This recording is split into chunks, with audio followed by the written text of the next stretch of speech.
Everyone, and thank you for joining me on this episode. On this podcast, we explore topics of interest for professionals at this intersection of public health and entrepreneurship. I'm Dr. Huntley, and I'm thrilled that you've decided to join me on this episode. Now, I'm a public health entrepreneur with well over 20 years of experience in public health and healthcare, and I've supported many entrepreneurs along the way. I've also been podcasting since 2017. Today's episode will be helpful, I think, for you, regardless of where you are and whatever stage of business that you're in, whether you are exploring ideas and just getting started, or if you're an established business owner. I think you'll be able to pull some value from what I'm going to share with you on this episode. My focus and my topic right now is on niching down and gaining clarity. So, niching down will help you gain clarity. So, again, whether you're at the beginning stages of your business, just trying to get started, or you are established business owner, this is a topic that is important to reflect over and review, I think, often. So let me just share a little bit around my guidance, maybe some tips for you on being able to do this.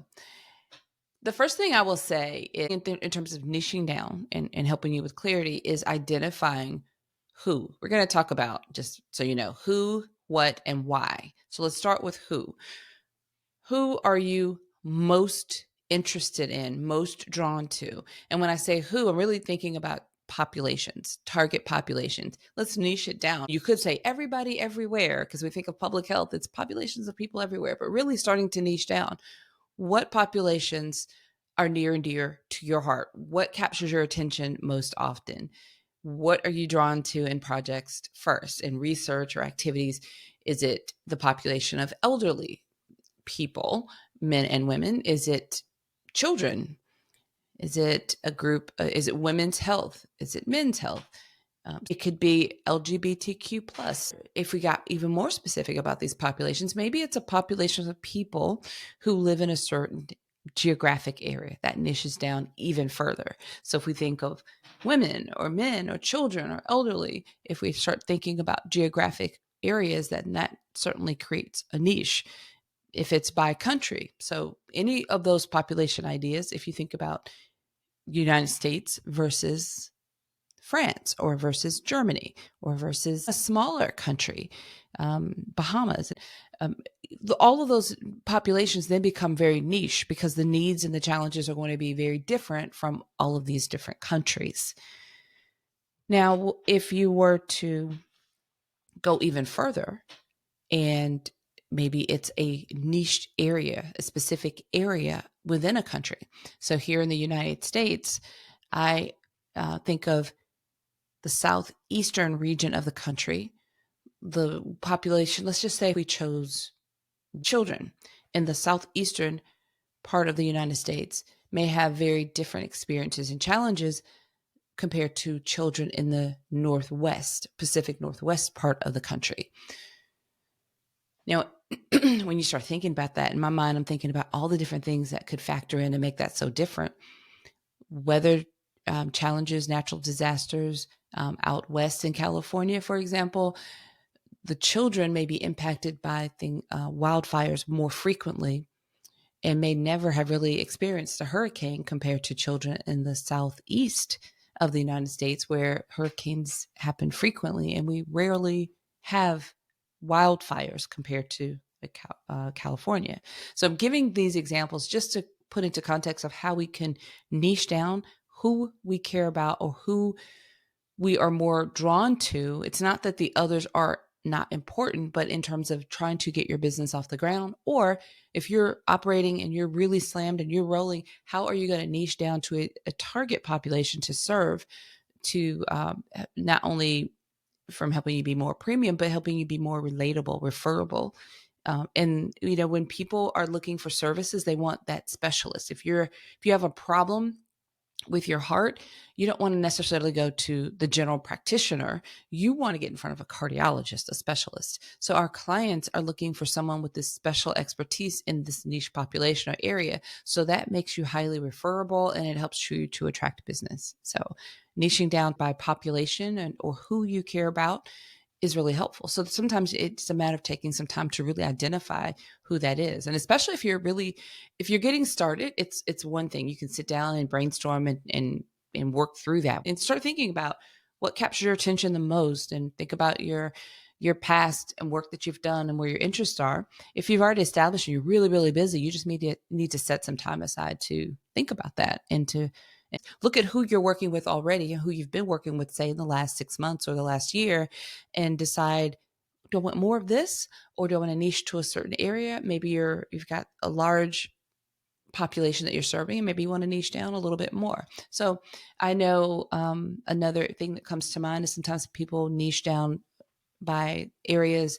So, for example, I know someone who niches by rural communities, which is a whole set of challenges that are different than urban communities.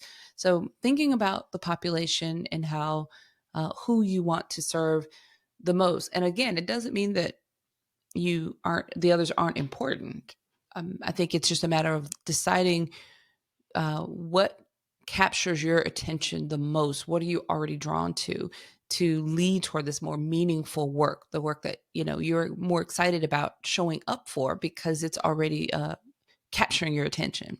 Okay, so the next thing I'd like for you to think about in niching is identifying what the issue is that you are most drawn to or you're most inspired to address. So that's the what part of it. So the what could be a disease, like maybe diabetes or cardiovascular disease or a type of cancer. What could be another type of condition or issue that's impacting health of population. So it may be uh, violence prevention, or it may be addressing these, natural disasters, like I was saying, preparedness for natural disasters. The what may look very different from person to person. It could be our environmental type of an issue. It could be, like I said, a disease, a condition, but it's not limited to a disease. But what are the topics that you are most drawn to that are impacting health of populations? It could be racism. It could be anything that's affecting the health of population that you care about. So what is it that captures your attention? Identifying what and niching down by what is important, because that again helps you to become more of the subject matter expert. It helps you to be more relatable, and your clients feel like, okay, well, this person can serve, this company can help us because they are really speaking. They specialize in this area that we have this challenge with. So thinking about how you're identifying the what, the issue that's affecting the health of the populations of people that you care about. And then the other part of this third part of this is why. This is really important because you have to remind yourself, this is your business. This is the business of your dreams that you get to create. It may not start out like the business of your dreams, but you're working toward creating this business of your dreams, meaning you get to address the issues, the challenges, you get to serve in the areas that you care most about, that matter most to you. It doesn't mean that every bit of work that you do is so exciting and thrilling. It just means that it's meaningful. It's the thing that we're all servants in this, under this public health umbrella. We want to serve. That's why we're in this industry. So this business that you're creating gives you the opportunity to serve in a way that aligns with what matters most to you. So when you think about identifying why, that helps you get connected to this meaningful, heart-centered work. So when I mean why, if you think about, go back to the population who, if you're thinking about, well, I'm going to focus on women health issues. Maybe it's endometriosis. And you think, why? Answer the why. You don't have to tell everyone else the why. It may naturally come up, but why do you care most about this? Well, I had an aunt that really suffered, and my mother suffered, and they didn't understand what was happening, and they had a lot of challenges trying to get diagnosed, and it just felt like so much time was lost, and they had so much confusion added on to the pain. And I really care about making this better, improving this for people. That's the why. That's what's going to get you going and have you talking to people and reaching out and connecting. Or maybe sometimes your why is very personal because it happened to you and you had to advocate for yourself. It's a challenge that you're working with or that you've wrestled with, and you decided this is important to you. Your why is because it was you. You were that person at one stage. So whatever it is that you select on the population and the what, the condition. Oftentimes when I started out with this interest in diabetes was because of my own journey with diabetes. So think about what your why is when you think about who you're serving, who you want to niche down to serving, and what you want to niche down, and answer for yourself the why. And gaining clarity on these areas can help you decide when to say yes and when to say no, when opportunities arise, and where you need to show up. It can help you with guiding your business, whether you're just getting started or whether you are already operating fully and you need to niche down for the sake of leveling up your business. Answering these questions again can help you really hone in on that clarity and that focus, and really ultimately help you developing and creating this business that you will be so excited about, but also doing work that feels meaningful and fulfilling for you. Now, the bonus part of that is if you're able to combine who and what, then that's amazing. So if you're able to combine who, if your target area is women in maybe the southeastern region of the United States, and the what is diabetes, then when you put those together, then that's a very powerful move, because the challenges of women who have diabetes in the southeastern part of the United States are very different than other parts of the country and other countries. So that's a really powerful niche if you're able to combine. Sometimes you cannot combine who you care most about and what the issue is that you also care most about. And that's okay. Don't try to force them together. But if you're able to combine, then that's just sort of a bonus feeling there. But I would, if you're just getting started, like I said, wrestle around with this and see about finding that niche, because when people are first getting started, they want to be doing, well, I can serve everybody everywhere and I can do all the things. And you might be able to do a lot of things, but I encourage you to niche down and use these talking points that I've shared to help you do so. All of this helps you in staying focused and doing this work that's really meaningful and having the impact that you desire to have through this business that you're creating. In addition to all of that, you're making it so much easier to attract a community of people who will be also interested in the same thing, and ultimately attracting those people that could potentially be your next clients. They may come closer to you in your community because they like what you share and there's interest, but sometimes they can refer business to you or they become a client at some point.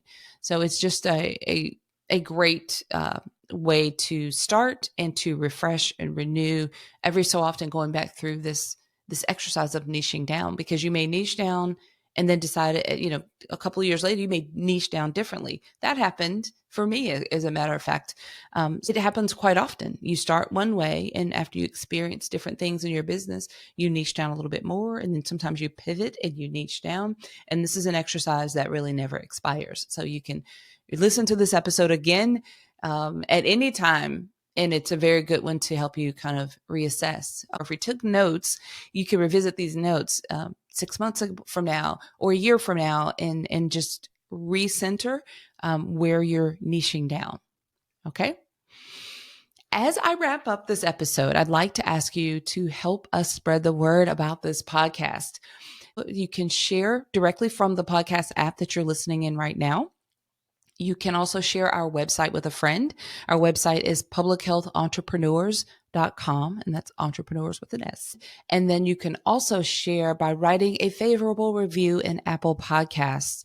That helps other people who are discovering our show decide, oh, maybe I'll check it out because people are writing good reviews about this. We greatly appreciate whichever option you choose. Just appreciate you sharing this podcast and helping us spread the word about this resource. All right, everyone. Until next time, have a fantastic rest of your day.